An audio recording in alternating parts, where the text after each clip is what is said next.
So if you haven't heard the news, let us be the first to tell you that next Sunday we will be back together at 1201 Maiden Lane. And that leads us to our first question, which is when and why are we coming back to 1201? Well, the when is next Sunday.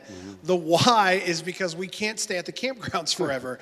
Truthfully, the weather is starting to change, and you already feel that. And honestly, this is our home. This is the place that we worship together. It's a place where we can gather and we can have the ministries of the church again. And it's time, isn't it, Pastor Mark? It is. And our Regathering task force has worked their way through that, and with great unity told our elders it's time, and our elders have said, let's make this move now. So we know that some of you are going to have questions, and we did our best to anticipate those.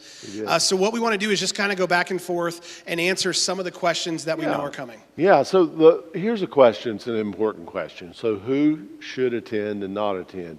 So let me just go back and remind you, even when we started gathering at the campground, we gave you some great guidelines. And, obviously if you're running a temp, if, coughing, other just not feeling well. I mean, you just don't feel well. We're asking you to, just respect, where we're at in this journey. And it's probably not a good idea for you to be here and just be online. Otherwise, man, we want all of you to attend. We want you to come, and we've got a plan ready for you, which takes us to some I will call the more sensitive questions. Yeah. So here's the next question, and this is probably the one that most people are asking. Yeah. Are face coverings or masks required? The short answer is yes. To the best of our knowledge, our governor has not changed the mandate that requires us when we gather inside of a building to wear masks, and we are going to follow that. This is not going to be, as Pastor Mark put it in a letter earlier in the summer, this is not going to be our line in the sand. So who does that not apply to? Well, it doesn't apply to children under the age of 10. Right. So if you have a child under the age of 10 and they are not wearing a mask, that still follows the mandate of our state. But also, it may apply to some people who may have some pre-existing health conditions. And if you're wondering whether or not that's you, when it comes to those things, we're going to ask you to consult with your doctor. What we've heard from physicians and other leaders is that there are many of us who think that masks may not be for us because of our pre-existing conditions, but we don't really qualify as someone who should not be wearing a mask. Absolutely. And if your physician says you shouldn't, and we're going to honor that because the governor honors that in his mandate. That's right.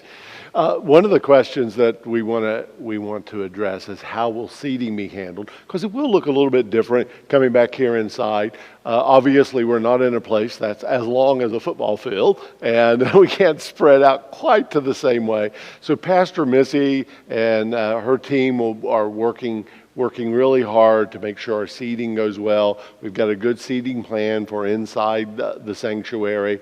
But one of the things that will happen, especially in the early weeks of coming back here, is we're going to have some of our volunteers help escort people to their seats, because we just want to make sure we get seating correct and people in the right places. And so we want you to cooperate on that, please. Please cooperate. But if you have an area of the room you want to be seated in, and you would prefer to be seated in that area, just let one of our volunteers know. We'll do our best to accommodate you. Okay. Yeah, and we actually have some areas that are set aside for larger families. Yep. So if you're a family and you're wondering if you'll have enough space as a large family, our hopeful answer is yes, because we are thinking of you before you even come. So here's another question. What about childcare? And this is a great question. We do want your children here. What we're going to do is we're going to start off by not having Kids Town. For those of you who are concerned about your kindergarten through sixth graders, we're not going to do that throughout the month of October. We're going to reevaluate for November. Right. But when it comes to your small children, there is no preschool right now. But if you have a mover, walker, toddler, You can take them in yourself into the nursery and be in there with them if they get super antsy. If you have a small and more like an infant who can't move, you can take them into the mother's room as well. Absolutely. So we are making our spaces available for you to use throughout the month of October as you see fit. The next question is, will there be hand sanitizing stations? Yes, everywhere. You will not have any issue finding hand sanitizer. If you cannot find it, please ask one of our hospitality team because they are all over the building and we are ready for you with plenty of hand sanitizer. So very practical question, how will we take offering and communion? And so we won't be passing offering plates. We won't be passing communion plates. In some ways similar to how we've done it at the campgrounds, but there'll be giving stations when we have communion, which we are going to have communion next Sunday, our first Sunday back.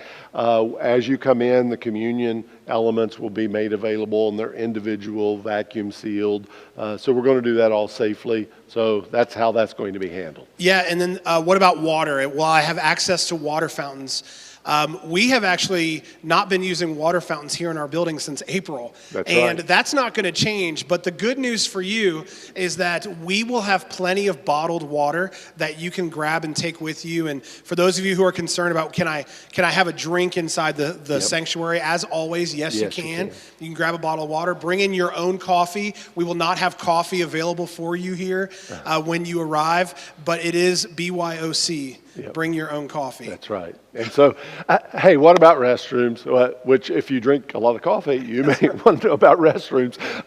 One of the things we want to say are 2 lower level restrooms, those right next to the sanctuary and then those close to the gym will be accessible. Those will be kept sanitized, clean, so they'll be safe. And so those are going to be open and available. Yeah, and then what happens if you show up and there's no more room? Because seating capacity is going to be a little bit more limited than it normally is. What we want to share with you is there is going to be an overflow space. We're going to use our gym for now and have that space spread out. We will be live streaming service from the sanctuary into the gym. We'll have round tables set up so that you can sit there and keep appropriate distance in the gym as well. So if you want to be a part of service and you're afraid that you're going to get turned away, you will not be turned away, although it may look different than what you expect. Yeah, and Pastor Tim, one of the things we do want people to know, if we saw there were large numbers of folks who needed seating, and we saw that continuing, I mean, we will explore down the road perhaps adding an additional service if we feel like that we need to do that. So we want to let you know that. Last question, will worship online still continue?